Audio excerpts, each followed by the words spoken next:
What's up, everybody? Corey Hughes, Bloody History. So today we're going to continue on with the testimony of Lillian Murret, one of the key people in this Oswald scheme.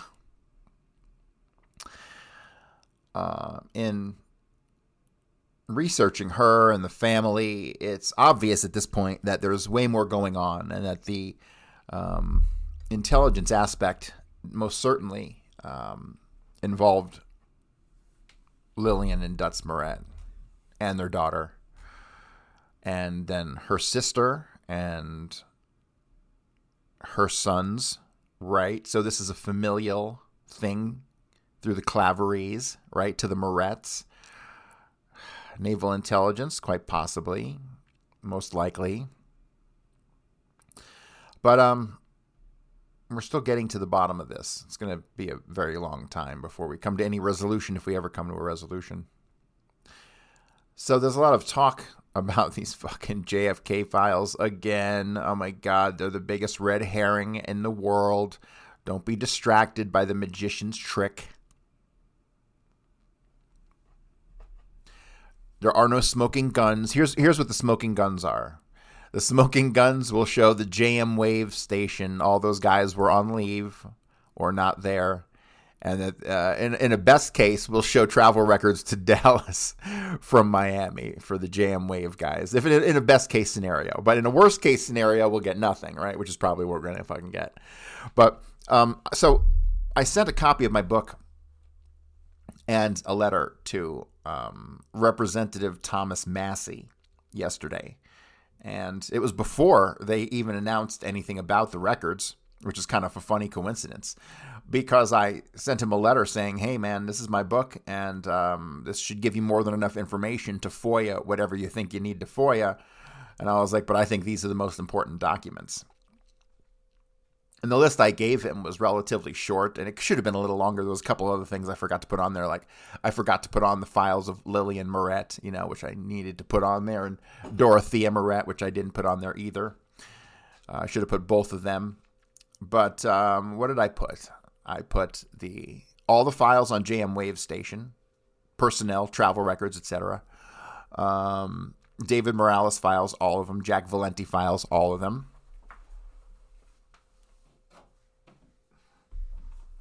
Also, what else did I say? I said the Social Security, tax, and military records for Robert Oswald, Sr. and Jr., Lee Harvey Oswald, and Marguerite Oswald. Then I put all files, including Hoover's 67 file, which is an ultra top secret file that only he and him, Tolson, and like 2 or 3 other dudes who he probably dressed up in women's clothing with on weekends got to see, which was on Floyd Oswald Brown, who was, for some reason, fucking Hoover had an interest in, which is weird because we know nothing about her other than she was married to William Brown. And she ended up kind of an invalid in a wheelchair, and then she was beat to death by 2 of her guardian caretakers. That's not in any book, ladies and gentlemen. That's only in a newspaper article that I found, and it's definitely her. So I think there has to be a connection between Hoover's 67 file and the fact that she was beat to death. So the story is that it was a caretaker who was trying to get her to sign over some property deeds. I need to do more research into what property deeds they were. What property did she own that this person was trying to, use her dementia or whatever to trick her into signing over, which I don't know. I don't think she ever did. And I think when she refused, that's when she was beat to death. That's the official story. So who the hell knows? But the odds of her having a 67 file and then being beat to death, they just, to me, ring of, being connected. Besides that, the files on Amenth Voitier, I think, are very important. Her medical history, the fact that she was a nurse for like fucking 40 years until 1956. And then I don't have any information on her after 1956, which would be good timing for her to slide right into the role of Marguerite Oswald, right? Or the second Marguerite Oswald, the caretaker of young Harvey, right? So the more I ponder this Harvey and Lee scheme, the less I'm really convinced that he is born of some kind of Eastern European descent. The idea he was plucked from a concentration camp or an Eastern Bloc country after the war, brought to America as a fluent Russian speaker already. You know, I understand that. But the fucking resemblance between these two guys is just too close. I'm sorry. I know the CIA did body double stuff with two people who were not related. I don't know how they do it. But the fact that Harvey Oswald, let's just say Lee Harvey Oswald, but the Harvey version of the Harvey Oswald, right? When he gets to New Orleans, he does a couple things. He goes through all the Oswalds in the phone book, and he's calling them, and he's looking for Harvey Oswald, his alleged father's brother, right? And he ends up getting Hazel Oswald on the phone, who was the wife of William Oswald Sr., and she talks to him, and she tells him, oh, Harvey Oswald died. William Oswald died. There's not many of us left. Harvey Oswald had some children. William Oswald had some children.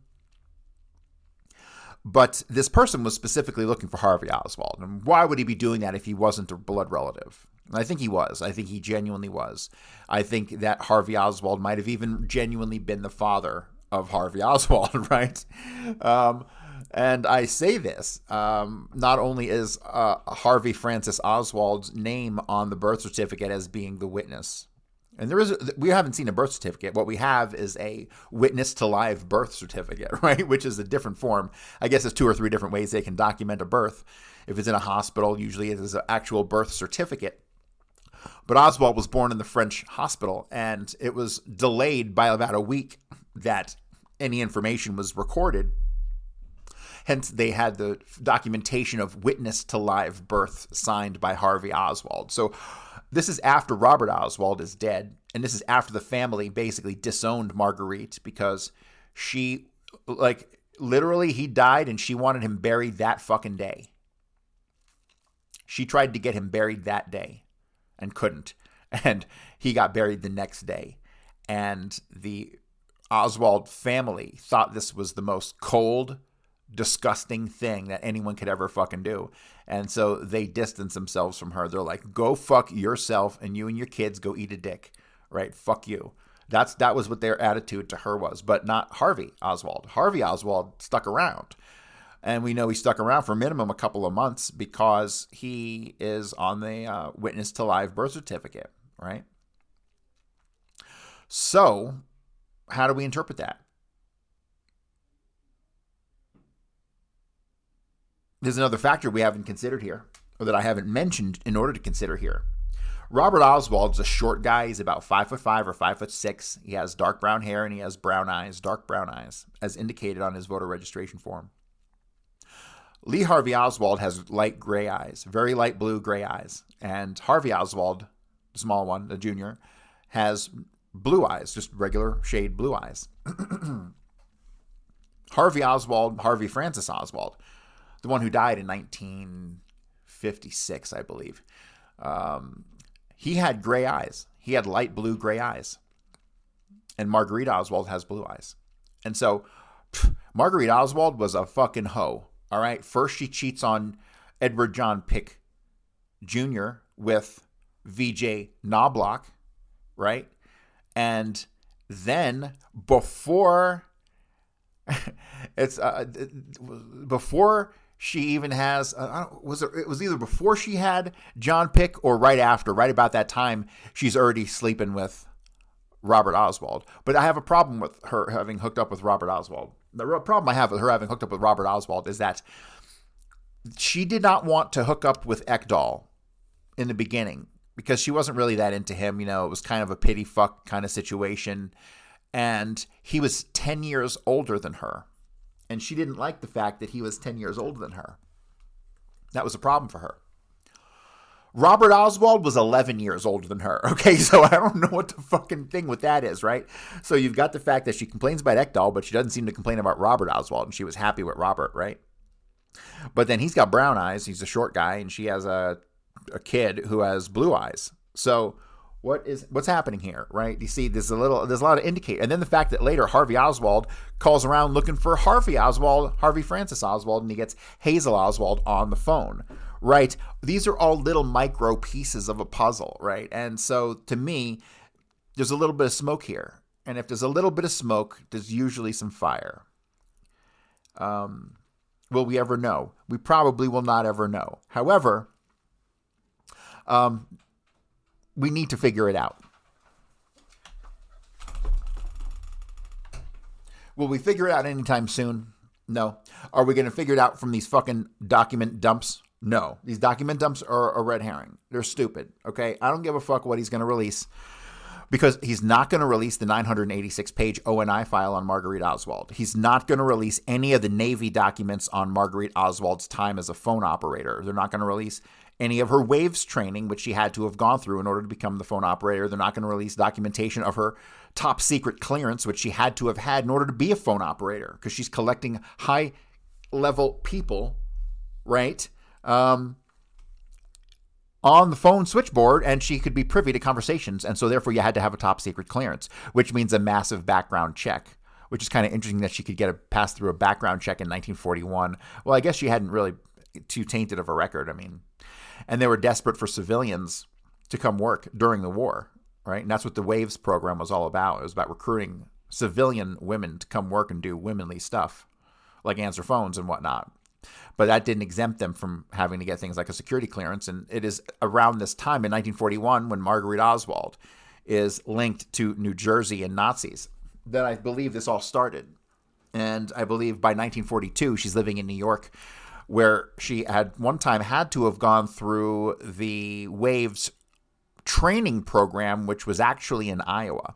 So at some point, she had to have been bounced to Iowa to go through that training, probably between 41 and 42.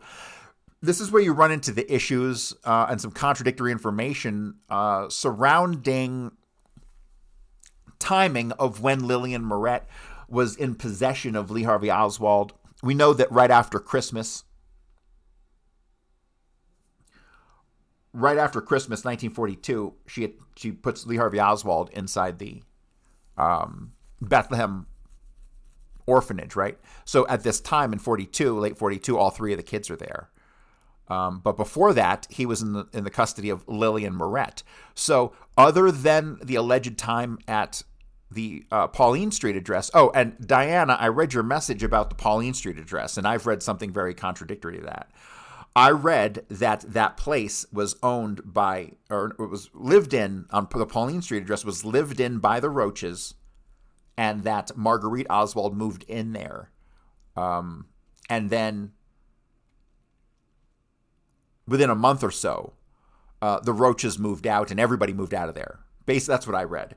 But nobody was there for more than a month or 5 weeks, including the Roaches. But that the Roaches had found that place first. And I don't understand the relationship between the Roaches and Marguerite Oswald, but that is what I have come to conclude based on everything that I've read so far. So both of us need to go back and double check that information. Either way, I think the Roaches will end up being irrelevant. And I honestly don't even know that I believe that was Marguerite Oswald and Lee Oswald living there. I think that that's more likely Lillian Murret, because I believe that she is covering for Marguerite. Why she's covering for Marguerite at that time, I do not know. Why would she introduce herself as Marguerite Oswald someplace? I do not know. But I do know that for some reason there's a record of Marguerite Oswald in New Jersey and Nazis in 1941, and then I put her in New York in 1942 through 1944, where she lives at the Broadway address and then the Atlantic Avenue, 227 Atlantic Avenue address. And there's another address in there wedged in there. I'm going to have to double check. But yeah, I believe she was out doing her Navy thing. And this is where kind of the genesis of this Oswald situation developed. Sometime around when Lee was 18 months old or so, he was dumped in the custody of Lillian, and then Marguerite Oswald went and did a bunch of shit while her two other kids were in the orphanage, right?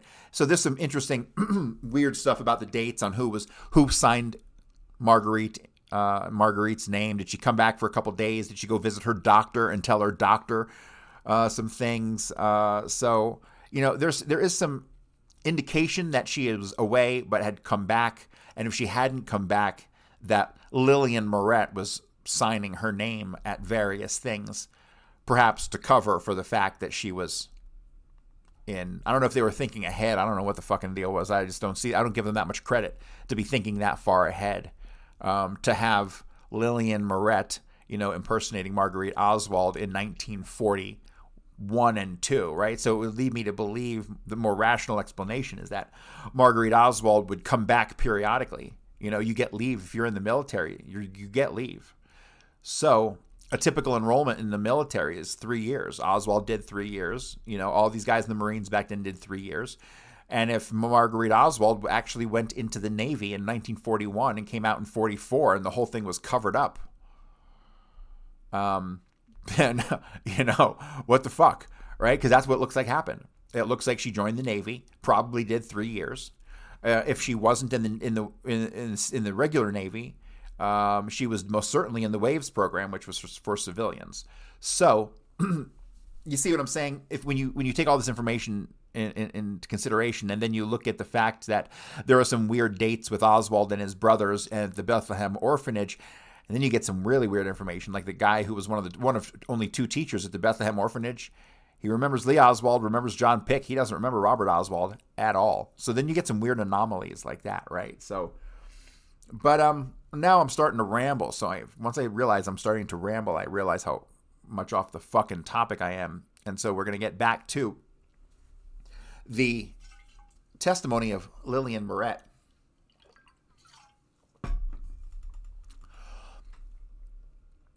We're going to pick up from where we left off. They're talking about John Pick, talking about his father, Edward John Pick. And where should I begin? Did you have the feeling that this experience with Edward Pick embittered her? I really couldn't say. I don't think so, though. She seemed to be pretty happy with Mr. Oswald. Before we get to Oswald now, did she complain or did she show any reaction from the divorce or anything? Or was she getting along all right on what he was giving her and what he was giving John? Well, she was getting along on what she was getting from him for herself and John. I think she would come over to our home. We lived on Dumaine Street at that time, but very near there, and I would give her all the help I could, and they would come over to dinner and things. But then I remember one time when John was sick, when he was a baby, he had this ear infection, and she sent for Eddie. She said she was getting tired of staying up all night, and for him to come over and stay a while, and he did. Well, I think they had it out at that time. I don't know about what, but anyway, I think that was about the only time that Eddie saw John was during that time that he had his ear trouble when he was an infant. She wouldn't let John see Eddie. For myself, I thought that was cruel because I don't believe in that. All right, let me pause real quick. So here you've got to be talking about the years of, well, this doesn't really make any sense on when this would have been, because John Pick is born in 1932. Robert's born in 1934. And she was already with Robert Oswald by 1932. They married in 33, if I'm not mistaken. Had Robert in 34. So this must have been a very narrow window of time in 1930. 1932. He had to have been an infant, like only a couple months old. Because by the end of 32, 33, she is living with Robert at the Gallivant Street address, which was her father's address. So, let me continue. Now, I'm interested in that, Mrs. Murret. You say she refused to permit her former husband to see the child. Well, now I don't know whether he even asked to see the child or not. I don't know. Well, you did say, without prompting from me, that she wouldn't permit him to see the child, didn't you? That's right, she wouldn't. I draw the inference from that to mean that he might have had a desire to see the child, but she wouldn't permit him. But you don't know that. No, I don't know if he asked to see the child or not. But you do have a recollection that she would not let Eddie see this child. Is that right? That is right. John never saw him after that, I don't think. Not after he was a child. But you said she was opposed to him seeing the child. Is that right? Oh, yes, I imagine she was. Did anything else occur in this marriage up to the time of Marguerite's marriage to Oswald? Anything else you would say was unusual insofar as personality is concerned? You see, when he asks questions like that, I can't help but think that he knows something already that he's getting at. There's something specific. He's not asking a general question. He wants her to give a very specific answer to something that I think he already knows the answer to. He's looking for something to see if she knows of something, right? So let me reread this. Did anything else occur in this marriage up to the time of Marguerite's marriage to Oswald? Anything else that you would say was unusual insofar as personality is concerned? Like, I'm going to throw out a crazy hypothetical, but like, let's just say that she was like MK Ultra in like this summer of 1932, right? And that would have caused, and they know this, and that would have caused like some sort of personality change, right?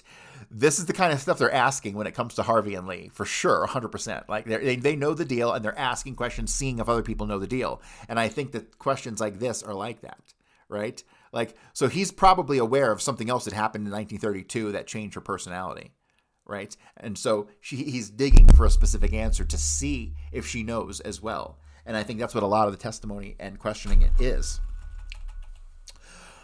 All right. No, not that I can think of.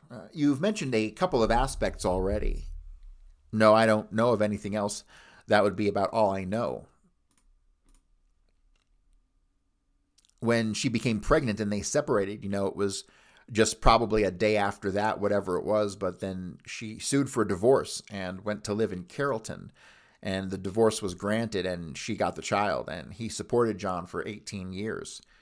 He sent him a good amount. He never failed to make one payment. And of course, she got alimony for herself. Of course, living the way we did as children, we knew how to economize and live on a small amount of money, where people who have always had a lot wouldn't know how to do that. Of course, I gather from what you've said, as a matter of fact, you said it, but you had said otherwise, I would have been surprised that your father was rearing 6 children and he was a motorman on the streetcar lines here. Is that right? Yes.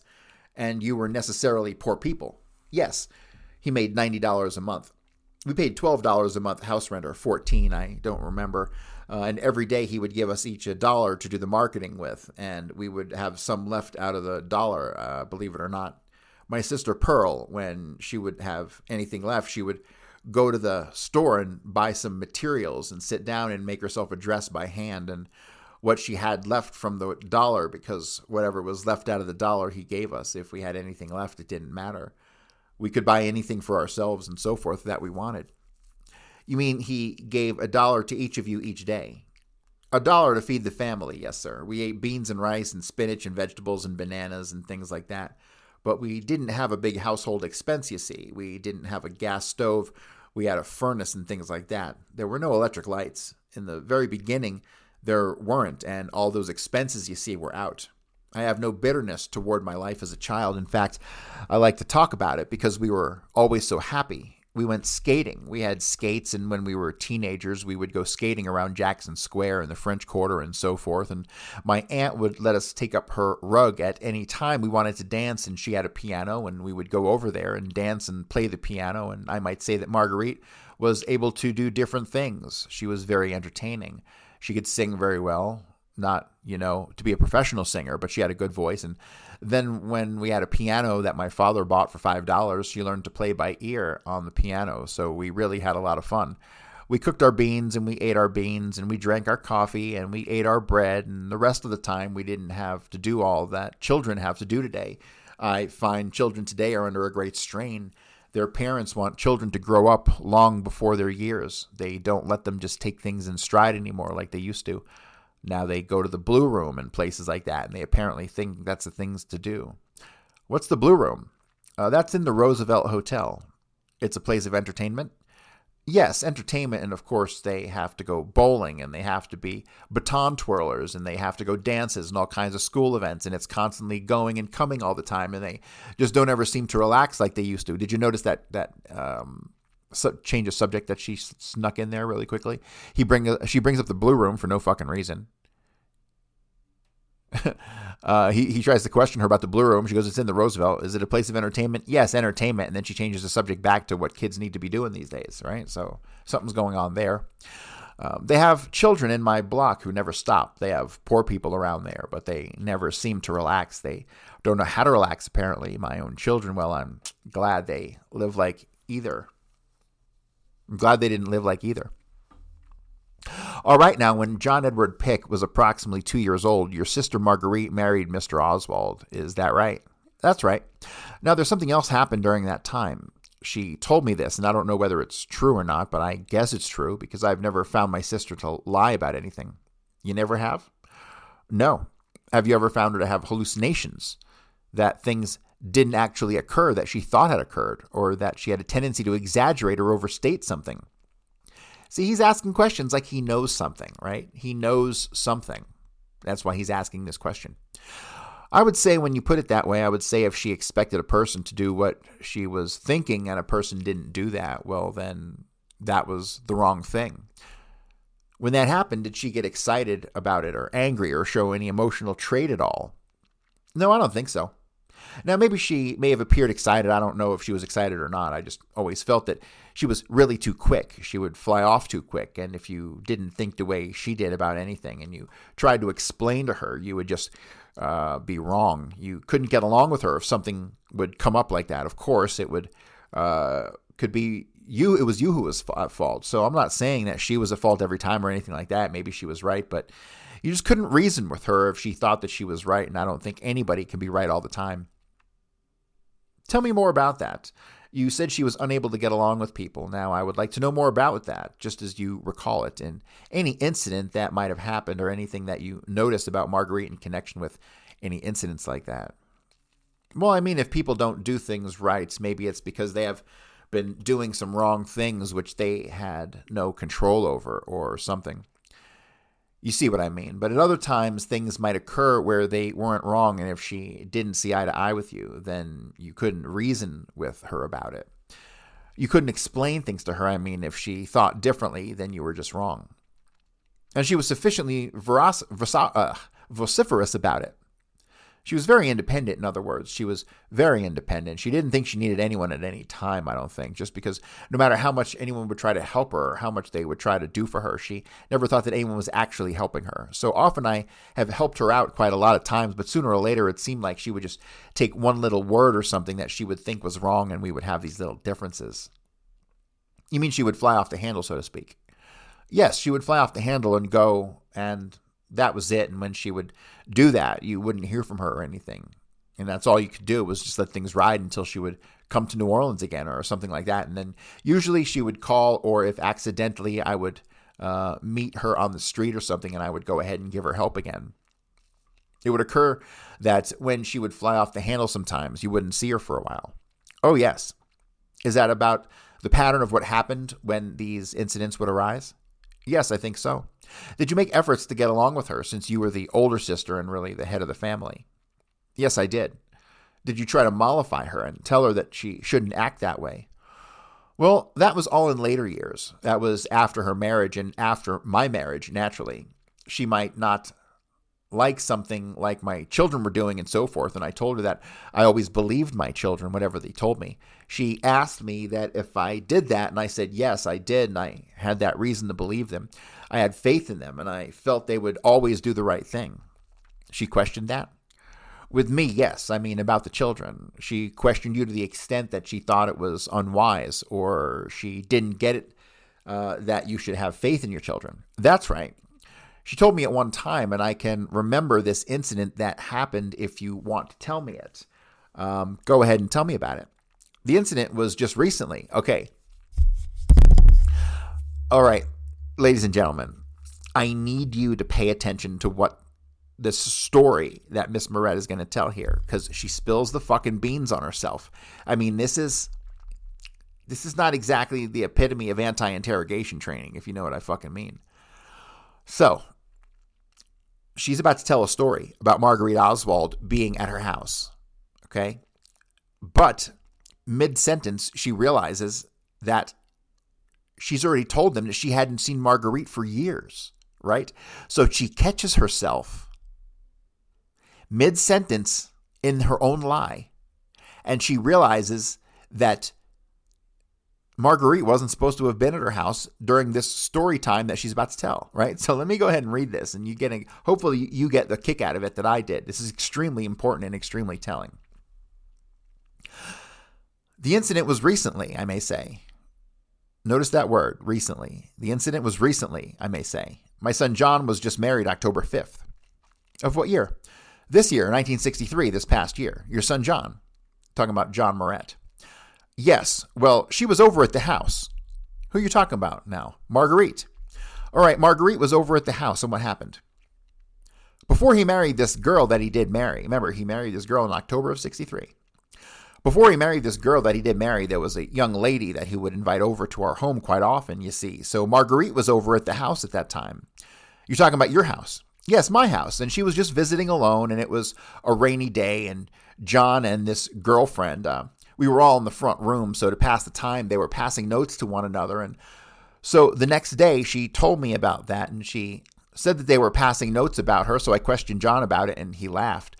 He has very good disposition, and he laughed, and he said, well, of all things, and he said, we were passing notes telling each other what our bad traits are.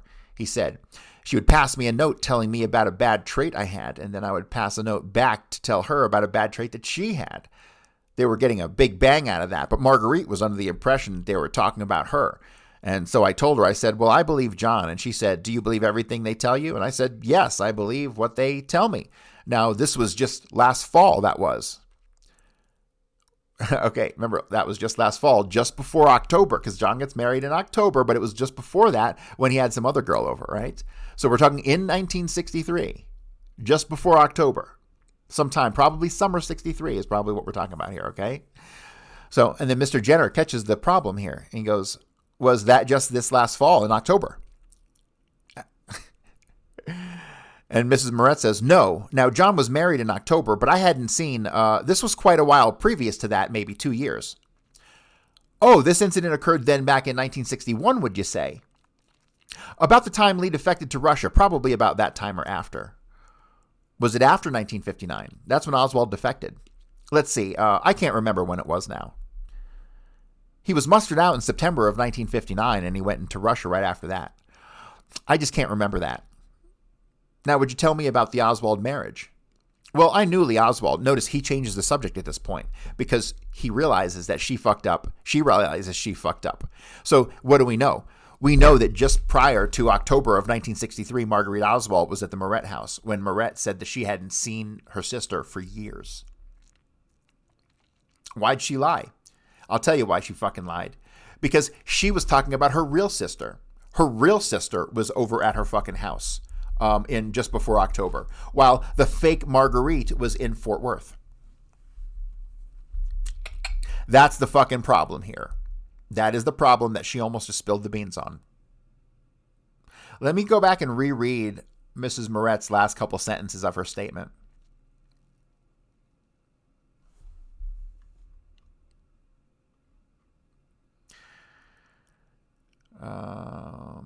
he has a very good disposition, and he laughed, and he said, well, of all things, and he said, we're passing notes telling each other what our bad traits are. He said she would pass me a note telling me about a bad trait I had, then I would pass a back note telling her what bad trait she had, and they were getting a big bang out of that. But Marguerite was under the impression that they were talking about her, and so I told her, I said, well, I believe John. She said, do you believe everything they tell you? And I said, yes, I believe what they tell me. Now, this was just last fall, that was.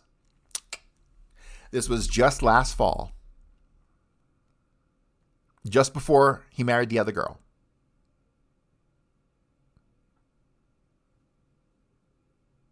And then she trips over her own words and had to dial it back all the way to 1959. And then she's like, well, I just can't remember. And Jenner catches on to that and changes the subject. Here's another interesting thing. Mrs. Murret knew Lee Oswald. And notice they never call him Robert Edward Lee Oswald ever. Notice in this testimony, they will not refer to him as Robert Oswald once. Not Edward Oswald, not Robert Edward Oswald, not Robert Edward Lee Oswald. All they refer to him here as Lee Oswald, which I think is weird. And I think it's weird that Mrs. Murret, Lillian Murret, knew Lee Oswald, which is assumably Robert, which we're assuming here it's Robert, before her sister Marguerite, who ended up marrying him. The weird thing is, though, that Lillian Murret, she knew Oswald, right? But at the same time, she's much closer to Robert Oswald's age than her sister. Lillian is born in 1900. Robert's born 1896. When Marguerite is born in 1907, right? So he's 11 years older than her. Weird. There's just something going on here, right? I think people are all whores, and people will always fuck whoever they can fuck whenever. They don't care. It doesn't matter if you're married. It doesn't matter if you fucking the neighbor. It doesn't matter. People will lay it all on the line just to get fucked. And this seems to be a theme throughout fucking human history.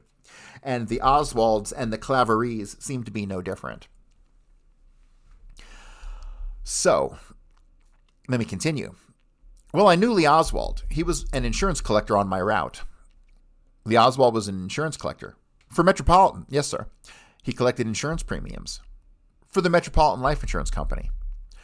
Was that weekly or monthly or what? Weekly or monthly or yearly, sometimes semi-annually and so forth. He collected policy payments for them. He was a very good insurance man. Notice that statement, weekly or monthly or yearly, sometimes semi-annually. Or which is it? It can't be all of them, right? So this is definitely some deflection here.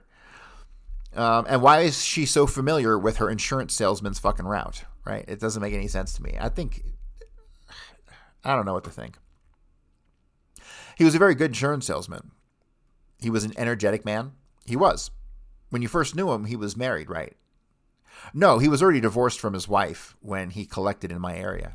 So he was already divorced from his wife. Talking about Margaret Keating. Yes, sir. Had he had any children of that marriage? I don't think he did. What's your recollection as to how Lee Oswald and Marguerite became acquainted? Well, I guess he just liked Marguerite enough to marry her, and I believe Oswald was a Catholic, and I'm not too sure of that. Marguerite was a Lutheran, so he had to leave his church, naturally. He had to leave the church. Because he was divorced, yes. He was not recognized in the Catholic Church. He couldn't receive the sacraments, in other words. He couldn't go to Mass. So just another thing. Robert Oswald's family got very angry with him when he divorced Margaret Keating. They were together for 11 years. They were married for 11 years, probably together a little longer than that. And they liked her a lot. And so they were very upset when they got divorced. Why they got divorced, I don't know. And so there's something weird. When you go to Robert Oswald's Find a Grave, or Margaret Keating's Find a Grave, sorry. When you go to Margaret Keating's Find a Grave, there's a weird paragraph in there. Like someone had copied it and pasted it and, put it in the pictures. But it says something along the lines of that when Robert Oswald was sick and dying in bed, he called for Margaret Keating, who went to see him before he died. That doesn't make any sense, because the story from Margaret Oswald is that he was out there mowing the lawn and he had a pain in his left arm, which is what happens when you have a heart attack. And he went into the house, and as she was calling the doctor, he fucking fell over dead, like right then and there. So which is it? There was no fucking deathbed, nothing. He died suddenly. Right? So what the fuck? See, there's more. God, the more I fucking think about this shit, I feel like there was two stories, and the two stories were overlaid together, and they're not quite the same story, right? And so we get little bits and pieces of two different stories that have been overlapped, right? It's the fucking weirdest thing. I swear to God, this whole Oswald thing is a combination of Kaiser Sose and fucking the Truman Show, all wrapped up into one. If we didn't have pictures of these people, I would swear they didn't exist. Like Robert Oswald, that picture of him doesn't look like a picture. It looks more like a drawing. What happened to the picture of Robert Oswald that fucking Hazel Oswald gave to Harvey Oswald when he came over to her house that day? Where is that picture? Shouldn't that have been amongst his items that he had in his possession? I don't know. I just don't know. He happened to be a Catholic. Yes, are you a Catholic? Yes, I am.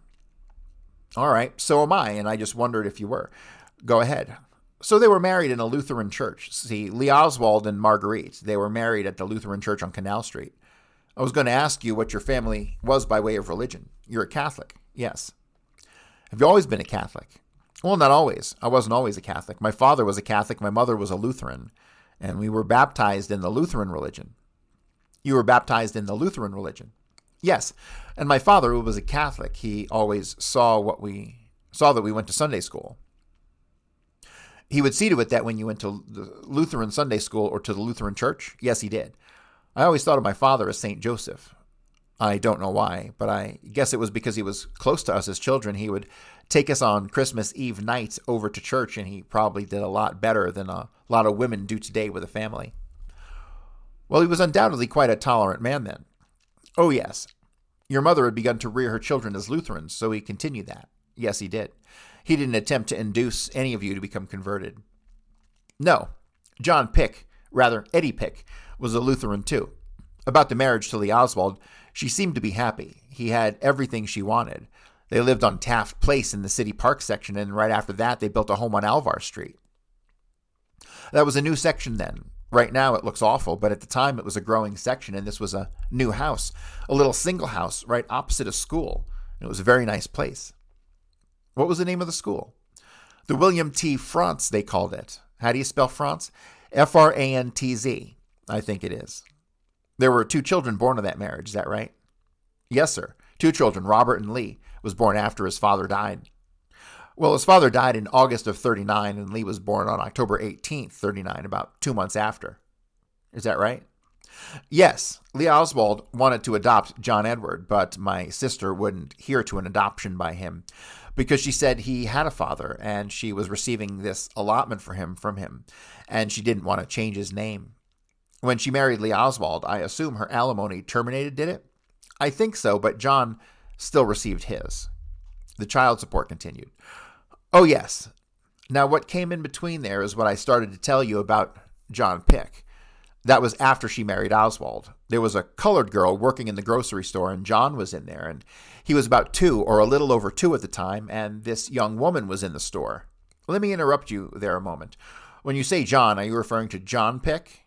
Yes, that was the Pick child, and this colored woman was working in the store. You see, Marguerite didn't have any children then because she was just recently married or something. So this young woman said to John, he was just a baby. She said, "You're a cute little boy. What's your name?" And he said, "My name is John Edward Pick," like a child will do, drawing it out so that everybody could hear it. And she asked this colored girl, "Whose child is this?" And the colored girl told her, "That's Mrs. Oswald's boy." So that's how it happened. I gather she didn't know anything about the Pick child and so forth. So anyway, this young woman went home and she told her mother that a very strange thing happened at the grocery store. And she said there was a darling little child in there. And she asked him his name, and he said he was John Edward Pick. And she said, "By any chance, do you think he would be related to Eddie?" And she had married Eddie, and Eddie didn't tell her that he had a child or that he was married or anything. And then this marriage was annulled. An aunt of mine saw the annulment in the paper because she used to read everything in the paper, you know, and she's the one who knew about it. My sister didn't tell me about the story about that. Didn't tell me the story about that. Ooh, so this is a fucking amazing paragraph, and it's very important, and we need to go over it almost word by word. And, once we go over this paragraph, I only got through like 4 or 5 pages, but we're going to call it after that. I'm losing my voice again, if you can't fucking tell, and I've been working on another project. Can't say what it is yet, but it involves me talking a lot. And so, all right, let's analyze this fucking paragraph. And I don't know why this dumb bitch would bring this up in the first place. This is ridiculous. So yes, that was the pick child. And this colored woman was working in the store. And then she says, this is the weird thing. You see, Marguerite didn't have any children then because she was just recently married or something. So this young woman said to John, he was just a baby. And she said, you're a cute little boy. All right. Does this make any sense to anybody? Diana, pay close attention to this. We got to figure this out. That was the pick child, and this colored woman was working in the store. You see, Marguerite didn't have any children then because she was just recently married or something. So this young woman said to John, he was just a baby, and she said, you're a cute little boy. What's your name? What does she mean that Marguerite didn't have any children then? John is her child. John is her child. What the fuck is going on here? That was the pick child, and this colored woman was working in the store. You see, Marguerite didn't have any children then because she was just recently married or something. So this young woman said to John, he was just a baby. And she said, you're a cute little boy. What's your name?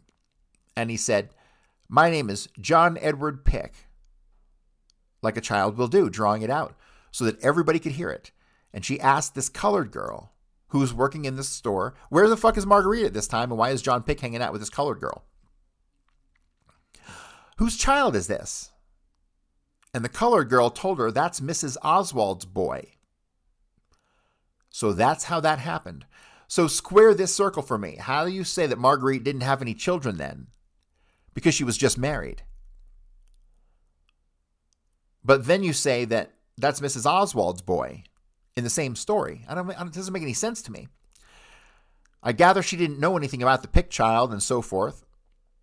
So anyway, this young woman went home and she told her mother that a very strange thing had happened in the grocery store. Who is this woman? What the fuck's her name?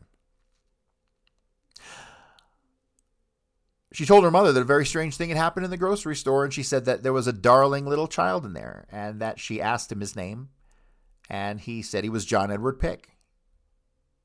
She said, by any chance, do you think he would be related to Eddie? And she had married Eddie, and Eddie didn't tell her that he had a child, or that he was married, or anything. And then this marriage was annulled. An aunt of mine I'm going to have to look into the lineage to see who it could have been. An aunt of mine saw the annulment in the paper because she used to read everything in the paper, and she's the one who knew about it. My sister did tell me the story about that. Interesting, right? Tell me that's not a blockbuster fucking story. The marriage was a happy marriage, was it? The Oswald marriage? Yes, it was. I think so, as far as I know. I mean, I didn't get to go over there very often, but we would visit. I had a lot of children, and naturally I had to take care of them, and we never did have anything. And of course they had a car and everything, and at times they would drop by, but we didn't visit too often. They had a car and they had a home. What's that? They had an automobile, you say, and they also had their own home on Alvar Street. Well, they were buying one home on Alvar Street, and during that time was when Mr. Oswald was cutting the grass. I think, and he took the severe pain in his arm, and she gave him some aspirin. And in the meantime, she called the doctor, and he said that was the right thing to do, to give him aspirin and to rub his arm. So then it seemed like he got worse, and while she was calling the doctor to come out, he just toppled over. Of course, the house wasn't paid for, And it seems like they had insurance on their house, and that Lee never did take care of or whatever it was. And I think that if they had done that, I think if they would have done it, they would have been safe in the house. But he neglected to do it, so they didn't have no insurance on the house or whatever it was. Then she lived in the house, I think, over 2 years while Lee was a baby in this house. And then she sold it. I think she sold it, and then she bought another smaller house somewhere in the area. I don't remember where. And then she sold that. Okay, so let me pause again, and then we're going to wrap up. She's saying that she lived in the house, and then she had to sell it to Mr. Carlton eventually, right? Because she was broke. But no, that's bullshit. She ended up renting it to the Dr. Mancuso, right? And then she ended up selling it to Mr. Carlton. And this all happened circa 1941, 42. But this doesn't make any sense. She told him that she had to sell the house because she didn't have any money. But she did have money. She had money from Robert Oswald. She got $5,000 in 1939 from him, and that money lasted her for 4 years. So she fucking lied again. Why would she lie and say she had to sell the fucking house because she was broke? As I'm saying this, to me, it's obvious, because she had to go to New York. She had to do her Navy thing and go to New York. And that's when she was renting the house to Dr. Mancuso. Well, but then she doesn't sell it till 44. When she gets back from New York, she sells the fucking house. And that is when she buys the Bartholomew house. The Bartholomew house was in 41. That's when she owned 2 houses at once. She owned the Bartholomew house and the Alvar house all at the same time. And she had the fucking money in the bank from fucking Robert Oswald, and she's claiming that she's broke. Fuck you. Fuck you. Sorry. I don't buy it. Now, back to the documents. Are they going to release any of this information? Do you think they're going to release any of this information? Please. They're not going to release fucking nothing. I don't want to hear nothing about these fucking documents, okay? So that's going to do it for me today, guys. I'll be back tomorrow. And, it's Friday? Shit, today's Friday? I thought it was like Monday. Fuck. Maybe I won't be back tomorrow, but I will be back Monday at the latest, all right? Thanks, guys. I'll see you.